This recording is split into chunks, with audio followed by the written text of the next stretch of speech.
You're awake. Fancy seeing you here. I hoped that our next meetup wouldn't quite go down like this, but I'm glad we can talk again, at least. I wish I could let you go, but they'd kill you first, and then me. You won't be able to get the ropes off, so calm down, please. I'm not here to hurt you. I know, hard to believe. You're tied up in this old, dusty basement, completely at our mercy. This screams for someone to torture information out of you. Maybe someone will. Depends on whether boss is in a good mood today. He dislikes you that much. That's not very reassuring, is it? But I promise I'm not here to do that. You can see it for yourself. I'm unarmed. Listen, this might be the last time where I can have a genuine conversation with you, and I think we really need to talk. Look, you might have nothing to say to me, but I have so much to say to you, and so much I'd like for you to hear. It's been so long. I wish we could talk like we did back in the day.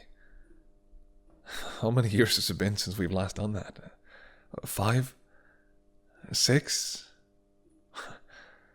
Honestly, it was a different reality. You remember, right? I'd complain of being cold all the time, even in summer, so you always offered to buy me hot chocolate. You never questioned why I didn't buy one for myself, or why I always met you in the same worn-out hoodie and wearing the same worn-out shoes. Instead, we sat in a coffee shop and rambled about life. Yeah, I'd be surprised if you didn't remember it. You've always had a good memory. Once I mentioned offhandedly how I never had money to spare to buy a book, and then on my birthday, many months later, you gifted me more books than I could stack on my shelves. I still have them, by the way, right along the many teddy bears you sent my way. People at the orphanage called them embarrassing, saying I was too old for them, but they made me really happy. You were always kind to me, so optimistic. The look in your eyes is so different now. It hurts. I know this is nothing like back then. You're trapped in an underground base, and you see me as nothing more than one of your captors. But just this once, I want to talk to you again. If not as a friend, then as a stranger you don't hate. Please? I miss how we were back then. Just a bit. I kept track of every little thing you gave me, from the hand-me-downs to the shiny new things. Even when you moved on from high school to university and racked up all your student debt, you still found the time and money to come visit me in my first filthy apartment. And when you couldn't, you'd text me, ask me about my day, talk about yours. You radiated so much warmth. It was hard to not be drawn to you. You gave me so much, even when I couldn't afford to give anything back. You've always been my sun, the light. And I tried to be better. For you, because no one else believed in me.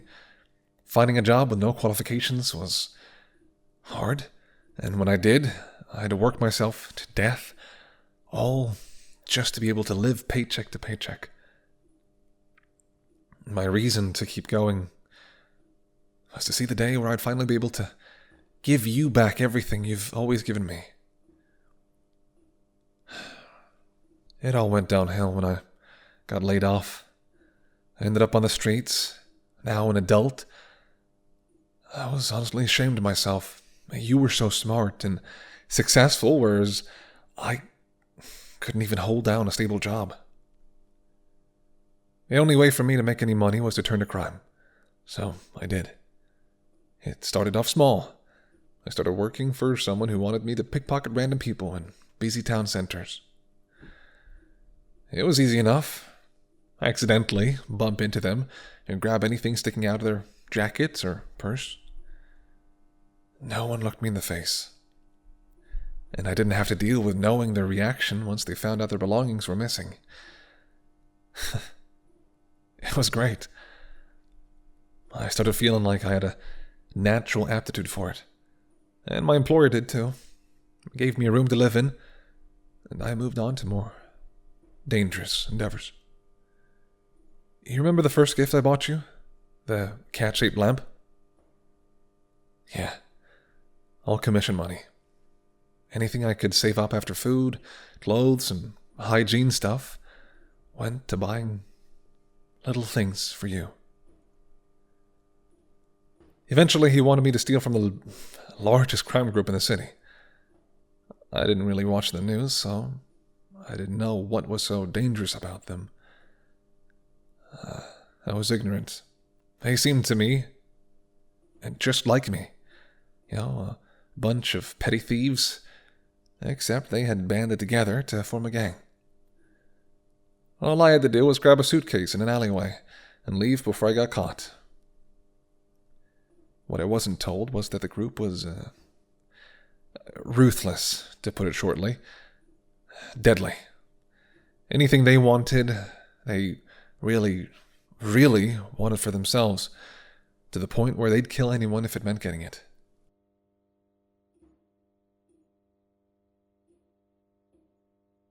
It was the first time I feared for my life. My only semblance of fighting skills were from my orphanage days, so, of course, I stood no chance. I fled back to my employer, bleeding and empty-handed. You know what the bastard did? He called me useless, kicked me out, sent me back to the streets. Yeah. It was at this point in time where I started avoiding meeting with you, insisting we only text.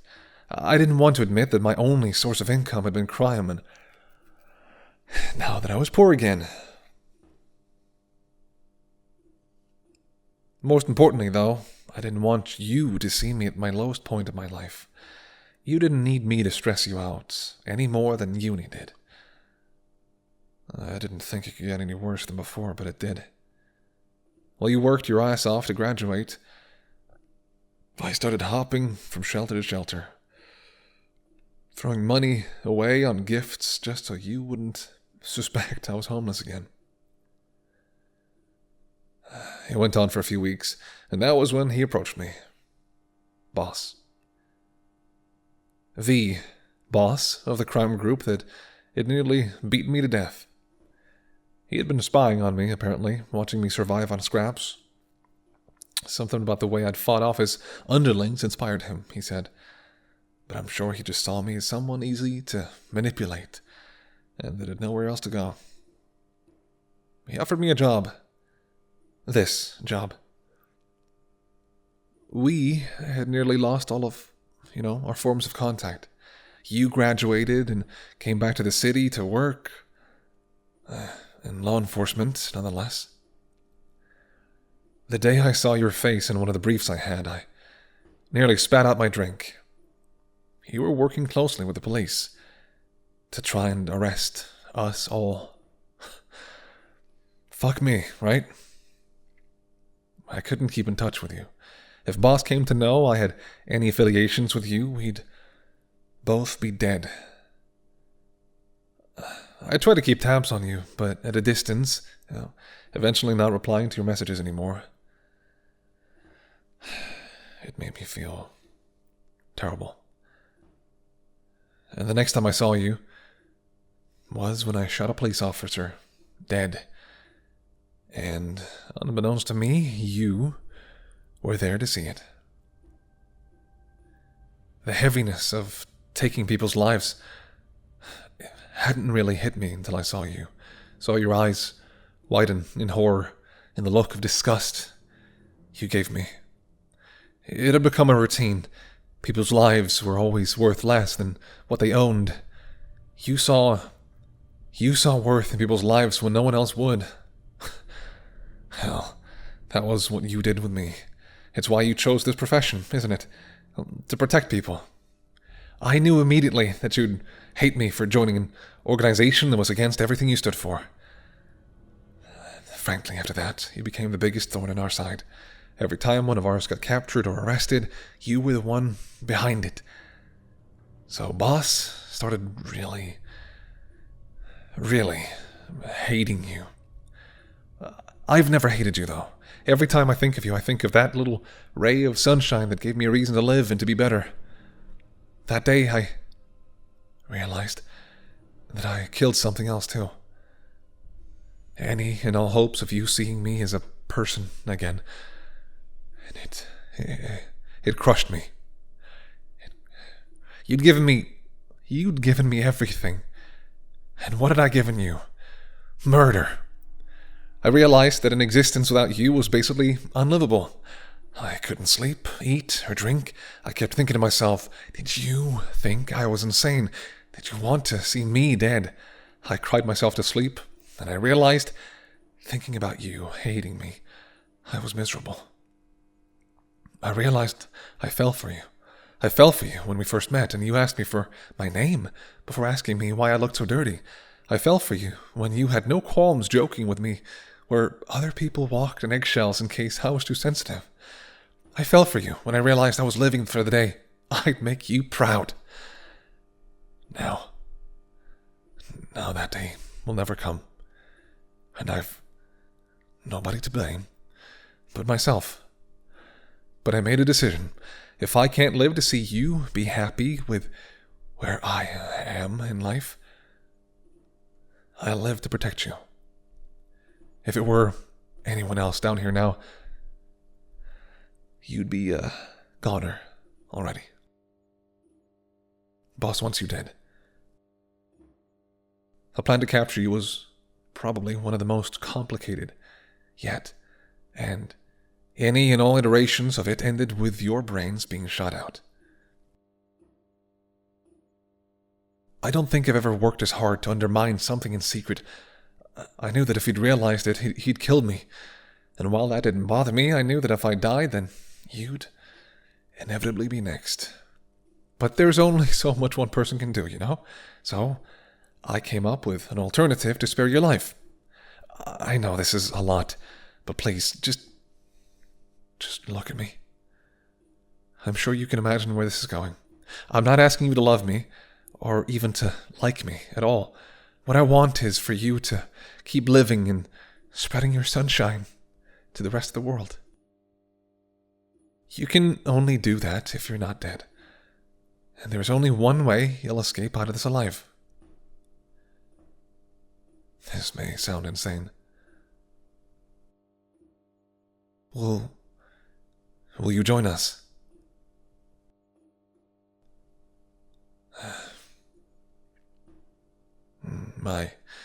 I expected it. We've been apart for a while, but you haven't changed a bit. You're kind and smart and sweet and only want the best for everyone, even if it means your demise. You'd rather die than join us, and I'd rather die than see you die, but if you don't join us, you'll die. That's why I can't let you make this decision. You've probably been feeling more and more drowsy by the minute. I've been speaking to you for a while, so it should be starting to take effect by now. I had to bargain with Boss a lot to even let me try and do this. I had to research all the drugs and all the technologies to see if it was even possible. It took a while, but eventually he came to trust me with it. I drugged you. It won't be enough on its own, but I'll use all of the brainwashing and mind control techniques possible to make you want to stay, want to join us. Maybe part of the reason I'm doing this is that I'm selfish and really want you to stay with me a little longer. I'm sorry for hurting you more. I really am. But my hope is that someday you'll find a way to break free and you'll use everything you'll learn here firsthand to arrest us all. That day they'll probably kill me for letting it happen, but as long as I've managed to preserve your shine, it'll have been worth it. Today, I just wanted you to know that I love you, and I'll never, ever stop loving you. And I promise I'll take care of you for the rest of my existence. Now, look into my eyes. The drug is making you tired, so you won't be able to struggle. Don't try to resist it. Listen to me and to the sound of my voice. Look into my eyes and let me hypnotize you. I'm going to put you into a trance, and you're going to feel very calm and peaceful. It's a compelling idea. To feel enthralled, to feel docile, to feel compliant, to feel mesmerized, feeling mindless and tranquil, calm, serene, relaxed, making you feel so comfortable. So, get comfortable and let me pull you down. Remember that I love you. Okay. 3, 2,